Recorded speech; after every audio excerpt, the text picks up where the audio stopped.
Bonjour à tous, aujourd'hui je voulais vous faire la première partie de mon bilan lecture pour le mois d'août 2019.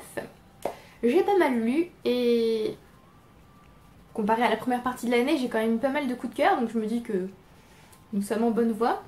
J'ai lu 7 livres et donc je vais vous dire à quoi ils correspondent pour les nudes en même temps. Le premier livre que j'ai terminé ce mois-ci c'est Sorceleur tome 1, le dernier vœu d'Andrzej Sapkowski. Je suppose que ça se dit comme ça mais je n'en suis pas persuadée. C'est le premier tome d'une série fantasy qui a inspiré le jeu vidéo The Witcher. Je pense que vous aviez deviné. Donc dans ce premier tome qui est écrit sous la forme d'un recueil de nouvelles, on suit Geralt de Rive qui est sorceleur et donc on découvre un petit peu son travail, ce qu'il doit faire, les différents monstres qu'il affronte et les personnes qui lui sont plus ou moins proches. Je suppose que dans ce premier tome on découvre aussi des personnages importants dans la suite de la série. Par exemple Jaskier, je crois qu'on le prononce comme ça son nom, oui Jaskier. Et Yennefer. Il y a aussi Nenneke que j'ai bien aimé. Alors, que dire de ce livre? Je m'attendais à aimer, mais peut-être pas à ce point-là puisque c'est un coup de cœur. Voilà. Ça faisait un moment aussi que j'en avais pas vu, il me semble, quand j'ai eu celui-là. Attendez, je vérifie, mais... Oui, c'était juste après le bizarre incident du chien pendant la nuit qui m'avait déçue et j'étais déçue d'avoir été déçue. Donc je pense que j'avais tout simplement besoin de fantasy, donc c'était parfait. J'ai aimé le format de recueil de nouvelles puisque je savais que le premier c'était comme ça. Je pensais que le deuxième c'était tout de suite un roman. Attendez, je trouve. Oui, le deuxième. Il est là. Je pensais que le deuxième, que j'ai pas encore lu, je pensais que le deuxième c'était directement, on passait directement au format roman, mais en fait non. Apparemment c'est encore un recueil de nouvelles, ce que j'aime bien, donc ça me va. J'ai adoré comment ces nouvelles étaient liées les unes aux autres. J'ai particulièrement aimé celle qui se passe dans un château, mais alors je me souviens plus du tout le nom. Voilà, c'est celle-là.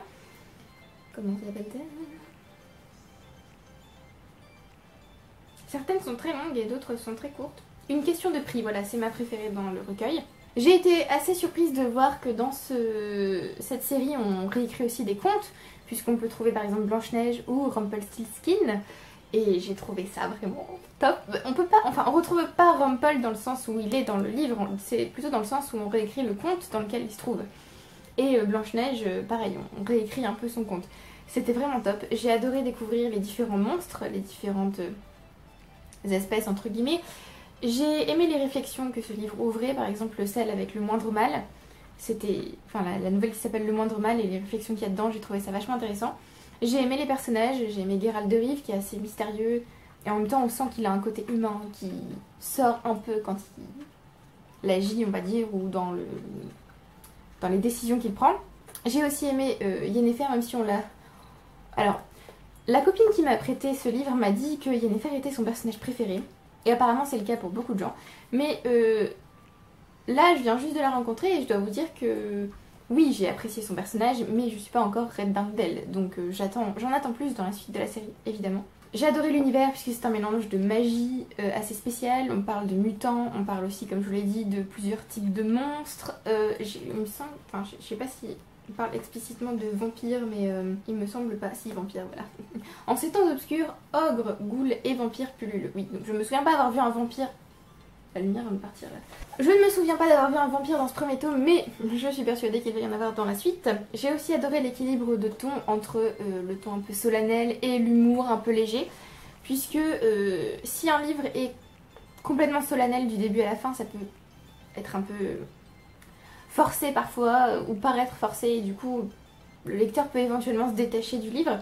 Là non, donc c'était top, j'ai aimé oui, les petits moments légers. J'ai aimé aussi les explications qu'on a sur le passé de Geralt par exemple, ou sur l'explication de comment les enfants deviennent des sorceleurs ou quoi, donc c'était assez intéressant. J'ai aussi aimé l'écriture, puisque j'ai trouvé de beaux passages. Je sais que certains n'ont pas aimé, mais moi j'ai pas mal apprécié l'écriture, et voilà, j'ai pas grand chose d'autre à vous dire. J'ai très envie de jouer aux jeux vidéo, et j'ai très envie de poursuivre la série. Voilà. Donc je vous la recommande si ça vous intéresse. Bon, sachez juste que c'est un recueil de nouvelles. Bon, elles sont toutes liées, mais c'est quand même un recueil de nouvelles, c'est pas un roman. Et j'ai l'impression que parfois on joue un petit peu avec le temps, avec les nouvelles. C'était très bien. Évidemment, j'ai fait des chroniques pour chacun de ces livres, donc je vous en prie, vous pouvez aller sur le blog, voir un peu ce que j'en dis de plus. Le deuxième livre que j'ai fini ce mois-ci est assez lourd à porter. C'est Mythology, oh c'est dur. Mythology, Timeless Tales of Gods and Heroes d'Edith Hamilton. C'est l'édition illustrée 75e anniversaire. Je vais tenter de vous montrer une illustration si j'en trouve une. Non, bon, j'ai trouvé un arbre généalogique, c'est déjà bien. Ce livre est vraiment très beau. Voilà, des fois vous avez des petites illustrations et voilà. Ça c'est la première plaque illustrée couleur. Alors par contre la jaquette s'abîme très facilement puisqu'elle est toute rayée, génial. Mais ce livre est donc une non-fiction entre guillemets. Enfin, on peut parler de non-fiction puisque l'autrice parle des mythes. Voilà, par exemple les ouvertures de parties, ça c'est comme ça, j'aime beaucoup. Elle nous dit cette histoire est racontée par machin, il emploie un style tel, machin, machin, ce genre de truc, et elle nous raconte en fait les histoires de la mythologie. Donc j'ai fait une chronique complète là-dessus en vous parlant des différentes parties, tout ça. J'ai tout simplement adoré puisque j'adore la mythologie. Bah, la plupart des mythes je les connaissais, il y avait quelques mythes que je ne connaissais pas il me semble. Et tout était top, j'ai adoré comment c'était raconté. J'ai aimé aussi qu'en fait, par exemple, je n'ai jamais trouvé de bouquins de mythologie qui nous racontent la guerre de Troie en entier, puisque par exemple l'Iliade c'est la colère d'Achille et l'Énéide c'est après la guerre de Troie, mais il n'y a pas de livre de mythologie qui raconte clairement la guerre de Troie du début à la fin. Et bien ce livre le fait et j'ai trouvé ça top. Vraiment, c'est-à-dire qu'on part du début à la pomme d'or que Paris doit choisir de donner à une des déesses, jusqu'à la chute de Troie et après quand Aimé part fonder Albe. Et donc c'est le premier livre qui me permet d'avoir tout le mythe de la guerre de Troie dans un seul bouquin. Donc voilà, rien que pour ça, ce livre est mon livre de mythologie préféré. J'ai dit le mot livre un nombre incalculable de fois. J'ai aimé comment c'était raconté, j'ai aimé que l'auteur donne ses sources, j'ai aimé que ce ne soit pas sec mais plutôt vivant on va dire. J'ai aimé qu'elle puise chez différents auteurs, par exemple Apollodore de Rhodes, il me semble qu'il s'appelle comme ça, Ovide, Pindare et tout un tas d'autres auteurs, j'ai trouvé ça vraiment top. Et à la fin on a une introduction sur la mythologie nordique, donc je vous dis que c'est une introduction parce que c'est pas très très long. Voilà, c'est la partie 7. Donc comme vous voyez, il y a tout ça sur la mythologie grecque et une toute petite partie puisque ça s'arrête là.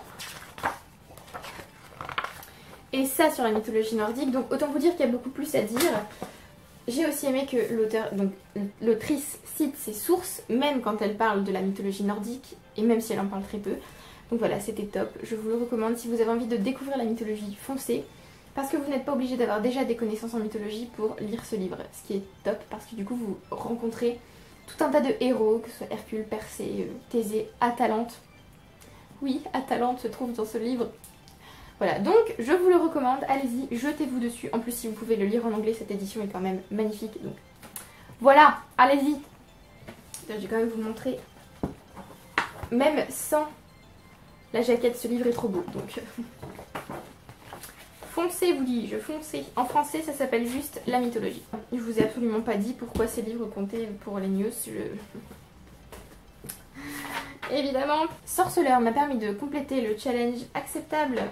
Le niveau acceptable pour potion, c'est-à-dire lire le livre préféré d'un de vos amis, puisque c'est une des séries préférées de l'ami qui me l'a prêté.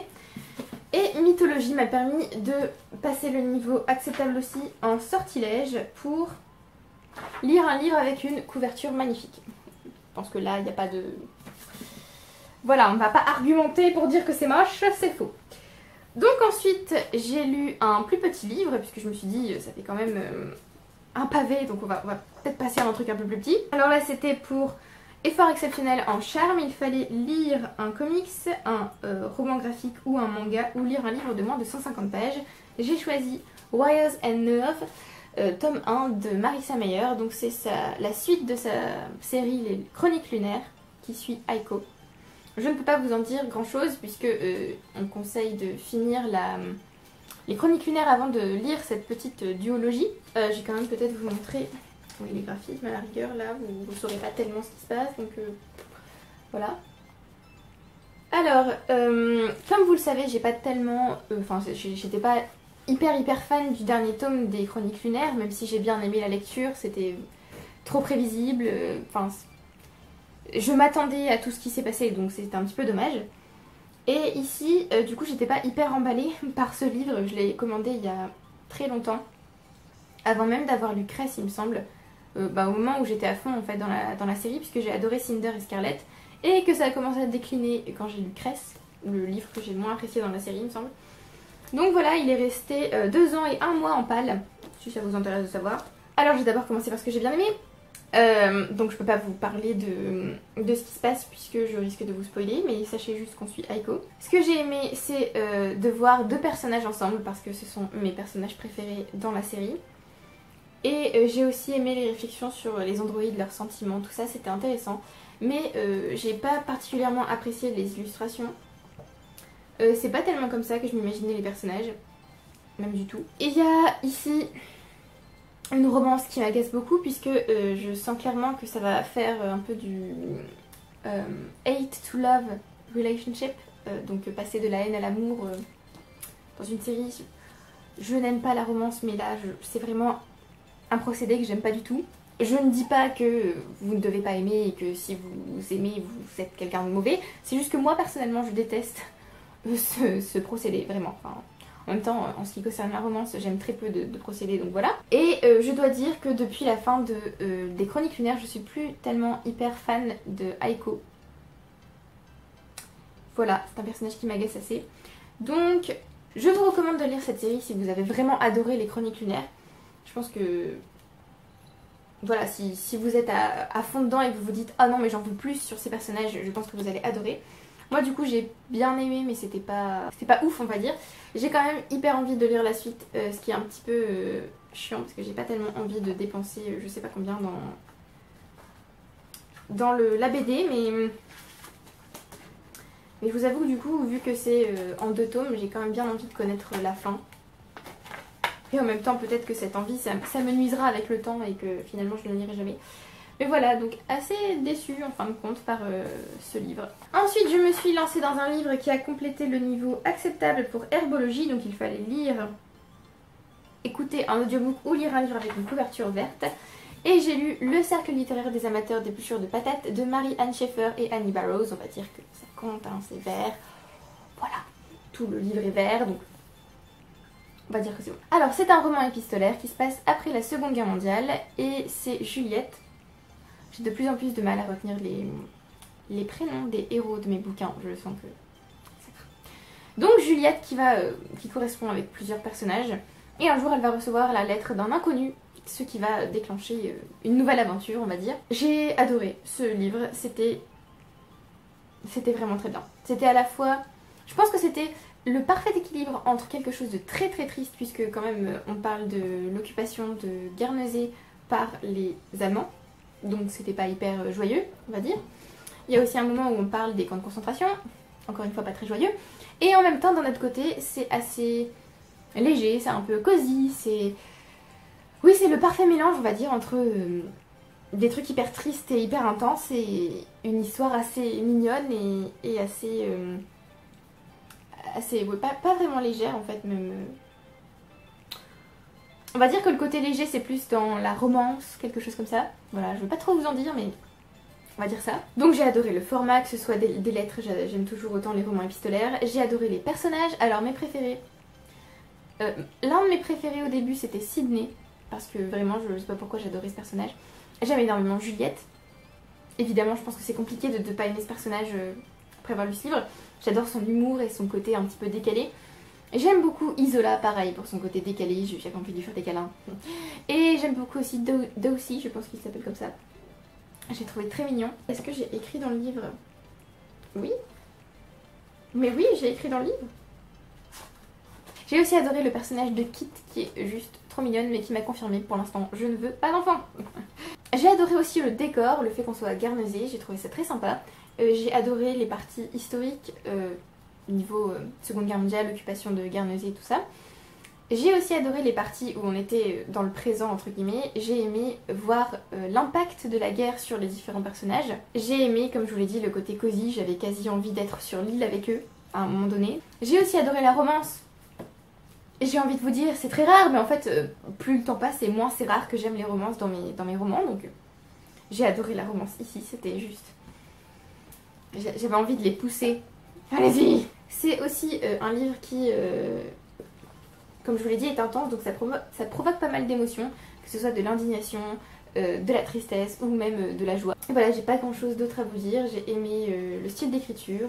Je pense que je le relirai en anglais du coup, pour voir si le style est aussi bon en VO qu'en VF, puisque concrètement, vu que le livre est traduit, le style c'est celui du traducteur et pas tellement, enfin de la traductrice du coup, et pas tellement des autrices. C'est un des livres préférés de Salomé. Elle me l'avait d'ailleurs conseillé, il me semble qu'il était dans une de ses listes, non? Ou alors c'était la liste des abonnés. La palle des abonnés. Vérification tout de suite. Oui! C'était dans la palle des abonnés, du coup ça doit pas être dans celle de Salomé. C'était un des livres qui était dans votre palle, donc voilà. Je n'ai pas grand chose d'autre à vous dire, juste ce livre est vraiment très bien. J'étais immergée dedans, je l'ai lu très rapidement. Si vous voulez en savoir plus, vous pouvez aller voir ma chronique. Il me semble que j'en ai parlé pas mal longtemps, mais voilà, c'était vraiment très sympathique. J'ai aussi beaucoup aimé que le personnage de Juliette soit journaliste et écrivain, c'était vraiment top. Et c'est une femme qui est indépendante et qui veut garder son indépendance, qui prend ses propres décisions sans prendre en compte celles des autres. Genre, tu devrais faire ça, tu devrais faire ça. Elle, si elle pense qu'elle doit faire autre chose, elle fait autre chose et voilà. Donc j'ai beaucoup aimé son personnage. Je vous recommande ce livre. Ensuite, j'ai lu un livre qui m'a permis d'atteindre le niveau acceptable en soins en créatures magiques. C'était pour un livre qui commence par un A, un titre qui commence par un A. J'ai lu Attentat d'Amélie Nothomb. Moi je dis bonus parce que le prénom de l'autrice commence aussi par un A, donc voilà, je suis trop forte. Alors c'est l'histoire d'Épiphane Othos, qui est l'homme le plus laid du monde et qui va rencontrer une très belle femme qui s'appelle Ethel. Je ne vais pas vous en dire plus. Alors, j'aime toujours autant le style d'écriture d'Amélie Nothomb, ce n'est pas un secret je pense. Je trouve qu'elle écrit très bien. Il y a des réflexions très intéressantes en fait dans chacun de ses romans. Ici c'est plus donc sur la beauté, la laideur, l'apparence, sur ce qu'attend la société et sur la façon dont les gens jugent la beauté. C'était très intéressant et très juste, j'avais l'impression. Ces thèmes sont un peu des thèmes de prédilection pour l'autrice puisqu'elle adore parler de beauté, de laideur. C'était assez original à un moment donné puisque le personnage prend une décision assez inattendue on va dire. Donc c'était très bien de ce côté-là, mais j'ai pas du tout aimé la fin. Mais pas du tout. Et j'ai trouvé que... Enfin je peux pas vous le dire puisque c'est un spoiler, mais j'ai trouvé qu'à un moment donné c'était... Enfin non, j'ai pas tellement suivi le personnage et l'autrice dans cette voie. Donc j'étais pas convaincue du tout par la fin. Dommage, mais c'est quand même un bon roman. Par contre, belle description de la laideur, c'est... Ça peut dégoûter certains lecteurs, personnellement ça m'a pas tellement dégoûté, hein. Mais c'est pas forcément ragoûtant comme description, voilà. Et pour effort exceptionnel en soins en créatures magiques, j'ai lu un autre roman d'Amélie Nothomb, j'ai lu Péplum. Alors là c'est son seul roman de science-fiction il me semble. Je n'ai pas tellement envie de vous en dire beaucoup, mais sachez qu'en gros la narratrice qui s'appelle A.N., l'autrice aime beaucoup se mettre en scène dans ses romans, donc je trouve ça assez drôle, j'aime bien cette espèce de mise en abîme, ça me fait bien rire. A.N. qui est donc écrivaine et qui a une idée un peu bizarre et elle se fait opérer le lendemain et on va dire que son idée va avoir des conséquences assez néfastes pour elle. Voilà, je ne vais pas trop vous en dire, mais donc c'est de la science-fiction. J'ai aimé que ça en soit puisque c'est assez original vu que l'autrice n'en a écrit jamais. L'idée aussi est très originale, il y a pas mal encore de réflexions sur différents sujets, par exemple sur l'écologie, sur la politique, sur la science, tout ça, c'était vraiment bien. J'ai aussi beaucoup aimé certaines punchlines puisque ce livre, comme Hygiène de l'assassin, le tout premier roman de l'autrice, est un long dialogue en fait. Et je pense que c'est ça qui m'a moins convenu, on va dire. J'ai pas tellement apprécié ce roman à cause du dialogue en fait, puisque j'ai trouvé qu'à force c'était un peu répétitif. Les deux personnages ont fini par m'agacer. Voilà, j'aime beaucoup le style de l'autrice. Mais niveau dialogue, j'ai quand même largement préféré Hygiène de l'assassin, qui certes il y a des punchlines et certes le dialogue est un peu long, mais c'était vraiment top dans Hygiène de l'assassin. Ici, voilà, j'ai trouvé que ça tournait un petit peu en rond. Et donc ça m'a paru un petit peu long, mais comme je vous l'ai dit, l'idée est quand même super intéressante, c'est très original. J'ai quand même surligné quelques citations, hein, comme d'habitude. Ne critiquez pas des bouquins que vous n'avez pas lus. C'est vrai. Et le dernier livre, où suis-je? Et le dernier livre que j'ai lu m'a permis de compléter le niveau optimal pour soins aux créatures magiques. C'est Les Faucons de Ravera, tome 1, La sorcière captive de Melissa Caruso, qui m'a été offert par Aurore. Merci encore. Nous l'avons lu en lecture commune et nous avons toutes les deux aimé ce roman. Alors je pense qu'il a frôlé le coup de cœur, honnêtement. Le seul problème, c'est que il m'a paru un petit peu long après la moitié. J'ai trouvé que l'action stagnait un peu, même si elle reprend après. J'ai trouvé qu'il y avait un petit peu comme une espèce d'arrêt sur image où les personnages se répétaient pas mal. Donc ça m'a un petit peu... non. Mais sinon, c'était vraiment top. Alors, comment vous résumer ce roman sans trop en dire? On suit Amalia Cornaro, qui est l'héritière de la famille Cornaro, et qui va se retrouver dans le quartier des Suifs à un moment où il ne faut pas. Et elle va faire quelque chose. Elle ne se rend pas tellement compte des conséquences en fait, de ce qu'elle va faire. Et voilà. C'est très très mal résumé. C'est un roman fantasy et on est dans la ville de Ravera qui me fait énormément penser à Venise. Mais vraiment énormément. Et c'est un système qui fait partie de l'Empire Sérénissime, qui donc, comment dire, restreint les mages. Je sais pas trop comment vous dire sans tout vous dire en fait. On va dire qu'il y a un régiment de fauconniers qui restreint l'utilisation de la magie des faucons. Voilà, ça vous dit pas grand chose. J'ai pas tellement envie de tout vous dire. Moi personnellement j'ai découvert tout le système magique en lisant parce que j'ai pas relu le synopsis. Donc voilà, c'était beaucoup mieux pour moi d'entrer dans le roman à l'aveugle plutôt que d'avoir relu le synopsis, puisque je l'ai relu après et il me semble que ça en dit pas mal. Voilà, j'ai adoré la magie et l'univers de ce livre, c'était vraiment très très bien. J'ai aussi adoré le décor du coup, puisque comme ça m'a fait penser à l'Italie et que j'aime beaucoup ce pays, c'était vraiment top. La magie est très diverse, j'aimerais d'ailleurs en voir plus, puisqu'on a des façonniers, des vivromanciens, des sorcières de feu, des alchimistes, enfin il y a tout un tas de magies différentes et j'espère que dans le tome 2 on en verra plus. Puisqu'ici, il me semble qu'on va surtout 2 types de magie en particulier, mais j'ai envie d'en voir plus encore. L'univers est très intéressant puisqu'il y a énormément d'intrigues politiques, et moi les intrigues politiques, j'adore ça. Puisqu'à Ravera, il y a une cour, et au centre de ces complots se trouve la Contessa, donc la mère d'Amalia. Contessa que j'ai énormément appréciée du coup, vu qu'elle est un peu entourée de mystères et que c'est un peu elle qui tire les ficelles d'un peu tous les complots ou des intrigues politiques. C'était top. Amalia se retrouve forcément au centre des intrigues politiques puisqu'elle est la fille de la Contessa et qu'elle fait quelque chose qu'elle n'aurait pas dû faire et qui va un peu bouleverser tous les plans politiques des adversaires de sa mère et même de sa mère. J'ai encore une fois apprécié la romance dans ce livre. Oui. Il n'y a pas d'insta-love. Il y a au début une espèce d'installation de triangle amoureux mais il disparaît rapidement, heureusement, puisqu'au début quand j'ai vu ça j'étais là. Ne faites pas ça, ne faites pas ça.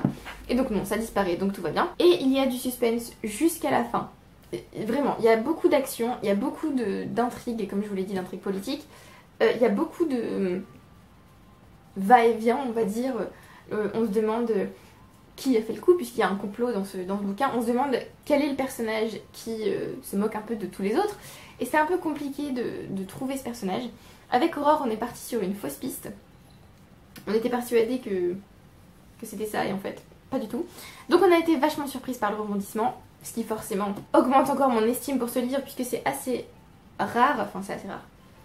Quand un livre ne me surprend pas ou quand je m'attendais à ce qui arrive, autant vous dire que la note du livre baisse. Mais là je m'y attendais pas donc c'était top. Et voilà, sinon le seul...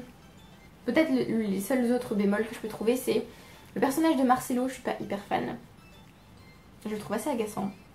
Zaira c'est pareil parce qu'elle est assez énervante en fait en fin de compte. Parce son attitude ça va dans la première partie du roman on comprend. Mais dans la deuxième ça commence à être un petit peu long. Et j'ai pas non plus eu de feeling on va dire pour Dominique. Voilà. Mais sinon c'est un très bon livre, j'ai vraiment beaucoup aimé. Et le fait que ce soit un livre à l'origine en anglais, la traduction est très bien puisque je ne l'ai pas senti. Voilà. Je pense quand même que je lirai le deuxième tome en anglais du coup. Il s'appelle Defiant Hair en anglais et il sort en septembre il me semble. Ou en octobre. En français. Du coup au niveau de Newts, j'ai lu comme je vous l'ai dit 7 livres. Ce qui fait que là j'ai complété Soins aux créatures magiques. J'ai fait tout ce qu'il fallait pour Sortilège. Et j'ai commencé Herbologie et j'ai commencé aussi Potions. Du coup il me reste 5 livres à lire je crois. Il me reste 5 livres à lire, donc les 2 pour défense contre les forces du mal, 1 pour herbologie et 2 pour potions. Et je suis en train de lire Caliban's War, la guerre de Caliban, le tome 2 de The Expanse de James S.A. Corey. Sauf qu'en fait ce livre ne va pas compter pour les newts parce que il a un prologue, donc il pourrait compter pour optimal en potion, sauf que j'ai pas encore complété effort exceptionnel, donc voilà. Donc c'est un peu un livre bonus on va dire que je lis comme ça, je suis arrivée, j'ai dépassé la moitié. C'est tout pour cette vidéo, merci d'avoir regardé jusqu'au bout. Dites-moi si vous avez lu certains de ces livres, si vous les avez aimés ou si vous avez envie de les lire. Merci à ceux qui aiment, commentent et qui s'abonnent et je vous retrouve bientôt pour une prochaine vidéo. Bye!